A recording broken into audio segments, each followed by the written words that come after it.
The Church of Sepulchre in Jerusalem is believed to be the place of the crucifixion of Jesus, peace be upon him. According to Christians, it is the place of burial and resurrection. For Muslims, Jesus, peace be upon him, is a prophet of God and was believed to have been ascended to the heavens before he could be harmed and never died. A point of similarity to celebrate is that both Christians and Muslims believe in the return of Jesus, peace be upon him. For centuries, Christians and Muslims have lived side by side in peace and harmony. As a matter of fact, the keys to the Church of Holy Sepulchre are entrusted to a Muslim family since over 850 years ago. Till today, the keys are with two Palestinian Muslim families.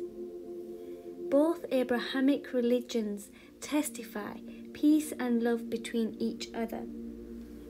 You notice how the hijab covering is displayed around the church, as well as long modest robes, which is still in practice today by the priests, nuns, imams, and Muslims around the world. In fact, many Muslim women continue to practice the hijab of Mother Mary till today. I also witnessed a priest outside the courtyard preventing people from entering who were wearing shorts and revealing their body in abundance. I also witnessed how some women were prepared with scarves and kaftans and took them out of their bags prior to entering the church out of respect. Muslims believe that Jesus, peace be upon him, is alive, as stated in the Quran, chapter 4, verses 157 to 158. But they killed him not, nor crucified him. It was only a likeness shown to them. Most certainly they killed him not. Rather, God lifted him up to himself.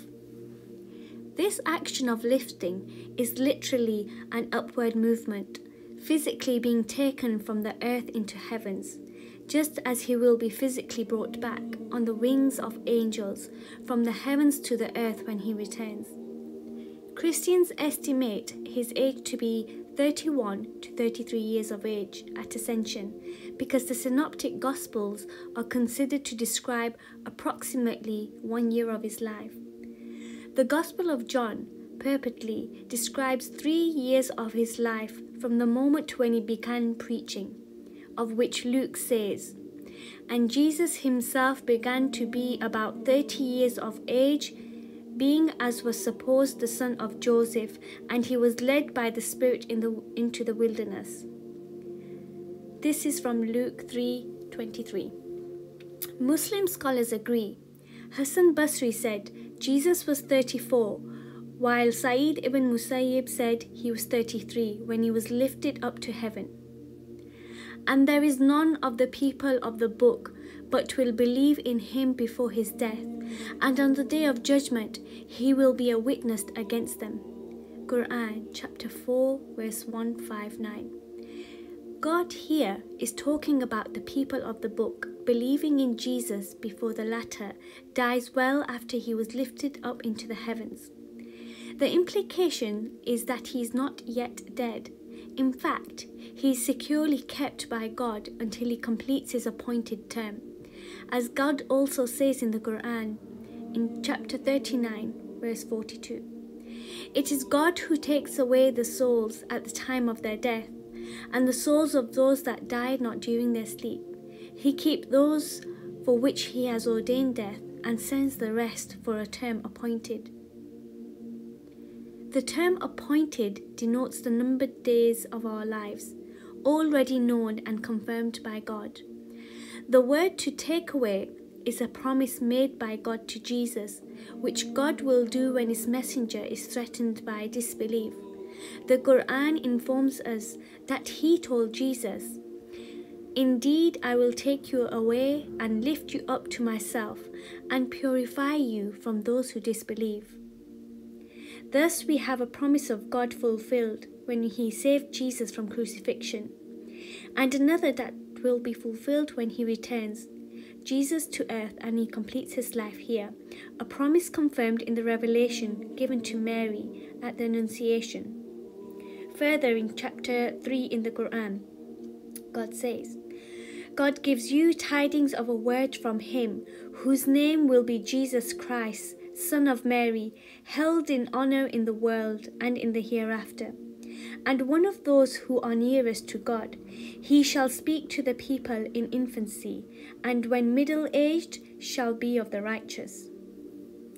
Since middle-aged is older than the early 30s, this prophecy concerns his speaking to the people after his return. So the second promise, that everyone will believe in him before he dies, concerns his second mission when he descends to earth again. When he arrives, he will be the same age as he left, and then he will live for another 40 years. The prophet, may the mercy and blessings of God be upon him, said, There is no prophet between me and him, Jesus, and he shall descend. He will stay in the world for 40 years. Then he will die, and the Muslims will offer the funeral prayer for him. The return of Jesus will be close to the end of time. In fact, his descent will be one of the major signs of the final hour. The Quran closes that, He, the Son of Mary, shall be a known sign of the hour, so have no doubt concerning it and follow me. His appearance will be followed by only 2 or 3 other unmistakable portents. Among these are the appearance of the beast, the wafting of the believers from the earth, leaving only disbelievers behind, and the rising of the sun from the west. Now, the rising of the sun from the west has also been verified as a possibility by researchers. This topic shall be elaborated in upcoming videos. The 10 major signs, among which is the second coming of Jesus, are summarized in one hadith in Ahmad. The hour will not come until you see 10 signs: the smoke, the false Messiah, the beast, the sun rising from the west, the descent of Jesus, Son of Mary, the Gog and Magog, the 3 tremors, one in the east, one in the west, and one in Arabia, at the end of which fire will burst forth from the direction of Aden and drive people to the place of their final assembly. May God save us from disbelief and preserve us from being among those who witness the final moments. God will send the Messiah, Son of Mary, who will descend at the white minaret on the eastern side of Damascus, wearing 2 garments, lightly dyed with saffron, his hands resting on the wings of 2 angels. When he lowers his head, beads of perspiration will fall from it, and when he raises it up, beads like pearls will scatter from it. Every non-believer who smells him will die, and his breath will reach as far as he is able to see. This is a hadith from Sahih Muslim. In another Sahih Muslim hadith it says, Certainly the time of prayer shall come, and then Jesus, the Son of Mary, will descend and will lead them in prayer. When sees he him, the enemy of God will begin to dissolve, just as salt does in water. The first hadith continues to say that he will meet him at Lidda.